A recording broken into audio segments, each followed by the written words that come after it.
हर हर महादेव।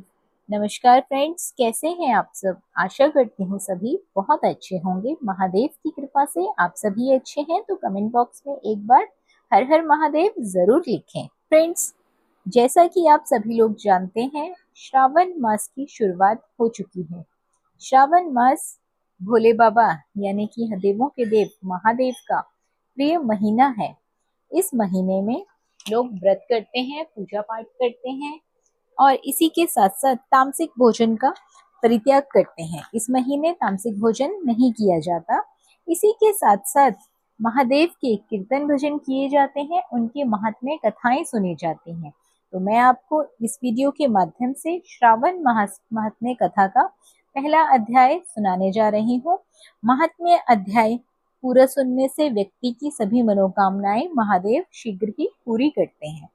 महात्म्य कथा इस प्रकार है।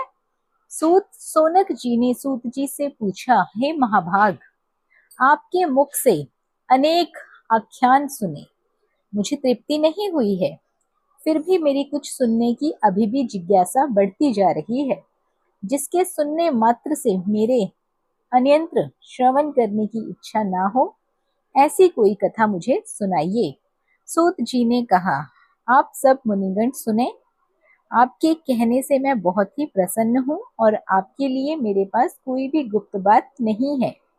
दंभ रहित होना, आस्तिक बुद्धि होना, सुनने की इच्छा होना, नम्रता होना, ब्राह्मण भक्त होना, सुशील स्वभाव होना, धैर्यवान होना, पवित्र होना, इसी के साथ साथ तपस्वी होना और दोषारोपण रहित होना, ये 12 गुण श्रोता के कहे गए हैं।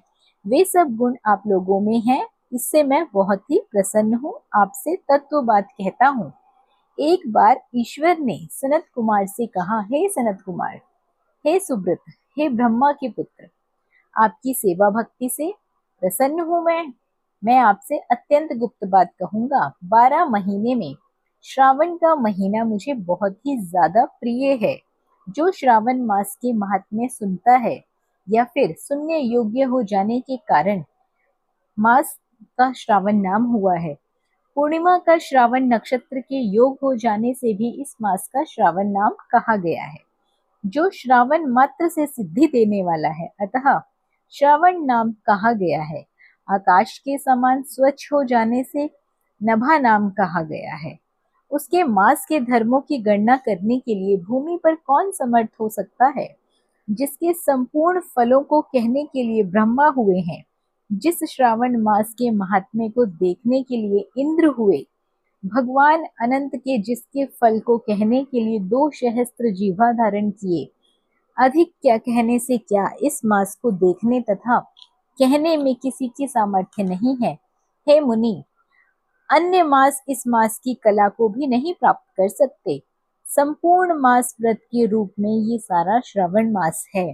सारा श्रवण मास धर्म के स्वरूप है। इस महीने में कोई भी दिन शून्य नहीं देखा गया।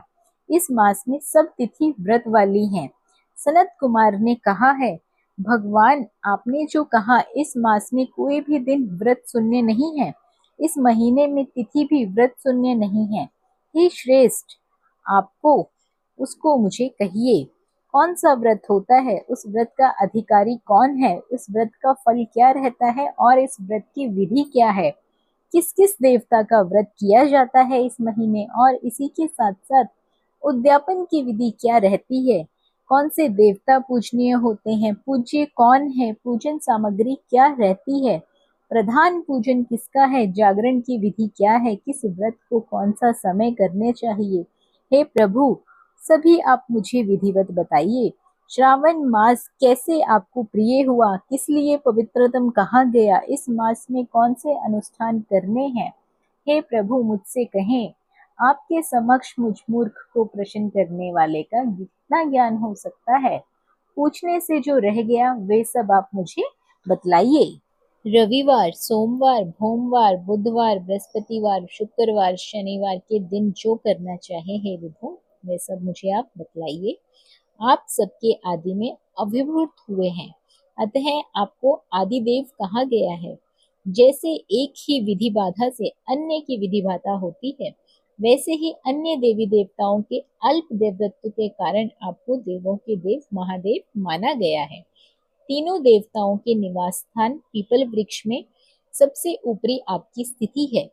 कल्याण रूप होने के कारण आप शिव हैं और पापसमोह होने के कारण आप हर हैं, और आपके आदि देव होने में आपका शुक्ल वर्ण प्रमाण है, क्योंकि प्रकृति में शुक्ल वर्ण ही प्रधान है, अन्य वर्ण विकृत हैं। अतः कर्पूर के समान गौर वर्ण के हैं आप, अतः आप आदि देव हैं।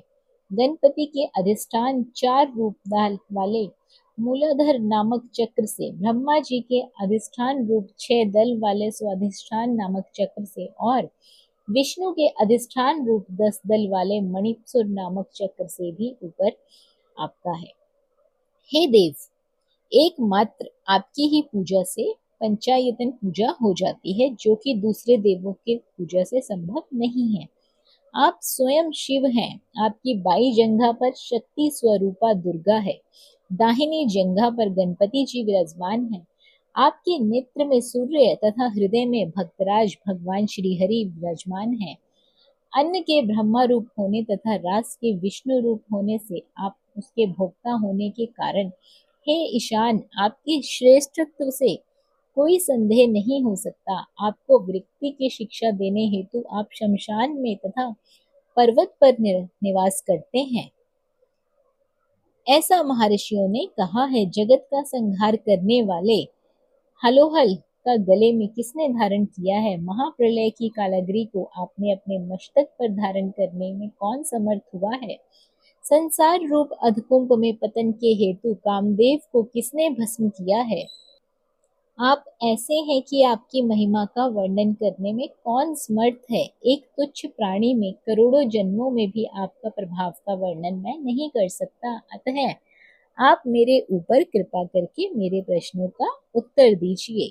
तो फ्रेंड्स, ये था श्रावण महात्म्य कथा का प्रथम अध्याय। आगे की कथा अगले अध्यायों के साथ आप सुनेंगे। तो यदि आप हमारे चैनल पर पहली बार आए हैं और आपने अभी तक चैनल को सब्सक्राइब नहीं किया है, व्रत त्योहारों कथा कहानियों से जुड़ी जानकारी आपको भी अच्छी लगती है, तो चैनल को सब्सक्राइब अवश्य कर लीजिए। साथ ही वीडियो को लाइक और शेयर करना बिल्कुल ना भूलिए। बने रहिए आपके अपने YouTube चैनल अंकित वास्तु ज्ञान में। धन्यवाद।